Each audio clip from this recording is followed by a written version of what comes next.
I'm going to tell you about a call I had with a prospect a few weeks ago.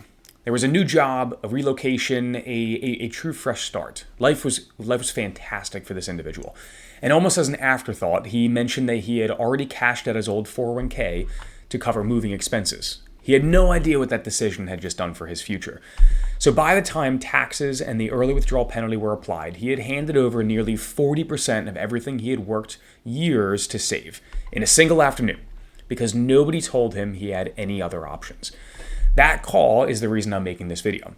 If you had recently left a job and have a 401k sitting at your old employer, watch this before you do anything with it, because the most common decision that people make in this situation is also one of the most expensive ones.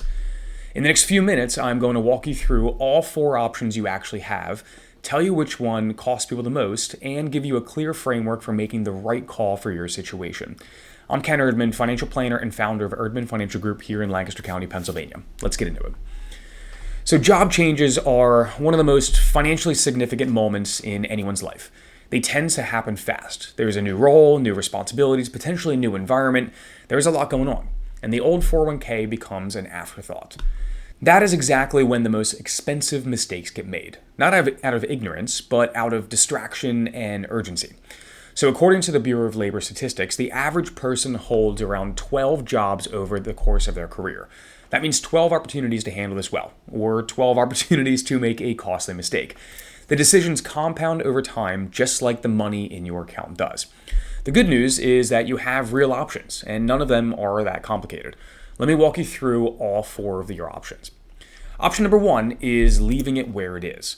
Most employer plans allow you to leave your 401k with your former employer after you leave. The money stays invested and continues to grow tax deferred, and you do not have to do anything immediately. This can make sense if your old plan has exceptional investment options or unusually low fees that you cannot replicate elsewhere. Some large employer plans have access to institutional level share classes that individual investors simply cannot get on their own.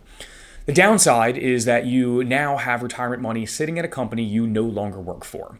It can get forgotten. You lose the ability to make ongoing contributions, and if you change jobs multiple times, you can end up with retirement accounts scattered across multiple employers, which makes it nearly impossible to manage your overall financial picture in a simple yet coherent way. So here's something that most people never think to check. Some plan documents include provisions that allow the plan administrator to charge former employees higher administrative fees than active employees. You may not even realize it is happening because fees rarely show up as a line item. They just simply quietly reduce your returns month after month. So before you decide to leave your 401k where it is worth calling the plan administrator and asking exactly what fees apply to former participants. The answer might surprise you. Leaving it can serve as a reasonable short-term move while you figure out your next step. As a long-term strategy, it rarely serves people well. Option number 2 is rolling your old 401k into your new employer plan. If your new employer offers a 401k that accepts incoming rollovers, this is a fairly straightforward option. The money moves from one plan to another, stays tax deferred, and you can keep everything consolidated in one place. The main appeal is simplicity. There's one account, there's one statement, there's one place to log in and check how your balances and your investments are going. If you like the investment options in your new plan and the fees are reasonable, this is a perfectly solid choice. The limitation is that you are restricted to whatever investment options your new employer has chosen. You have no control over that menu. And not all employer plans accept incoming rollover, so you need to check with your new plan administrator before assuming that this is an option available to you. Option number 3 is rolling it into an individual retirement account or an IRA. This is the option that gives you the most flexibility, the most control, and in most cases, the most opportunity for your money to work harder for you over time. When you roll a 401k into an IRA, the money moves directly from your old plan into a new account in your name. Done correctly, it is a non-taxable event. There is no taxes, no penalties, no disruption to your investment timeline. The money keeps growing tax deferred exactly as it was. But now, instead of being limited to whatever funds your old employer selected, you have access to the entire investment universe. Individual stocks if you want them, ETFs, mutual funds, institutional asset managers, strategies that are simply not available inside your employer plans. This is also where professional management becomes a real and true option. Inside an employer plan, you are largely on your own, picking from a menu with no guidance. Inside an IRA, you can work with a financial advisor who builds and manages a portfolio specifically around your goals, your timeline, and your overall financial picture. That is a meaningful difference, not just in what you can invest in, but in having someone accountable to your specific situation rather than a generic fund lineup designed for thousands of anonymous employees. For most people who are serious about building real wealth over time, the IRA rollover is the move worth understanding most deeply before making any decision. One important note on how to do this correctly, however, is when you roll over a 401k, you want to do what is called a direct rollover. The money goes straight from your old plan to your new IRA without ever touching your hands. If the check is made out to you personally rather than the new account, your old employer is required to withhold 20% in taxes.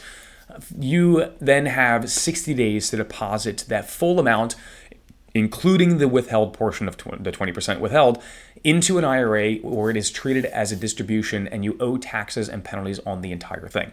Always request a direct rollover. It is cleaner, simpler, and it eliminates the risk of accidentally triggering a taxable event. Let's move on to option 4, cashing it out. We covered what this actually looks like at the start of the video. My prospect thought he was simplifying his life. However, what he was actually doing was handing over nearly 40% of his savings to taxes and penalties in a single transaction. There are narrow circumstances where cashing out might be an unavoidable circumstance. So if you have a genuine financial emergency with no other options. But as a default choice, because it simply feels easier, it's almost never the right call. The money you cash out today is not just what you lose now. It is everything that money would have and could have compounded into over the next 20 or 30 years. That is a real cost of making that decision of cashing out your 401k, and most people never think about it that way. So, how do you actually decide which option is right for you? Start by ruling out the cash out option unless you are facing a genuine emergency with absolutely no other path forward. Then ask yourself 2 questions. Does my new employer plan accept rollovers, and are the investment options and fees genuinely competitive? If the answer is yes, rolling over into the new plan is a reasonable choice for simplicity. If the answer is no, or you want more control, more investment options, and the ability to work with an advisor who can manage it as part of your broader financial picture, then the IRA rollover is almost always the stronger long-term move. Leaving it at your old employer is rarely a long-term strategy. It is simply a pause button while you figure out the right next step. Give yourself a deadline, maybe 30 to 60 days, and then come back to make a decision intentionally rather than letting it drift. A job change is one of the most common financial inflection points that people face, and it almost always comes with a 401k decision that deserves more attention than it gets. Whether you are trying to figure out the right move on your own, or you want someone to walk through the options with you in the context of your full financial picture, that is exactly the kind of conversations that I have every single day. No pressure, no strings attached, just a conversation about what makes the most sense for your situation. Let me wrap this up. So when you leave a job with a 401k, you have 4 options. You can leave it, roll it over into your new employer plan, roll it into an IRA, or cash it out. Cashing out is almost never the right answer. Leaving it is rarely a long-term strategy.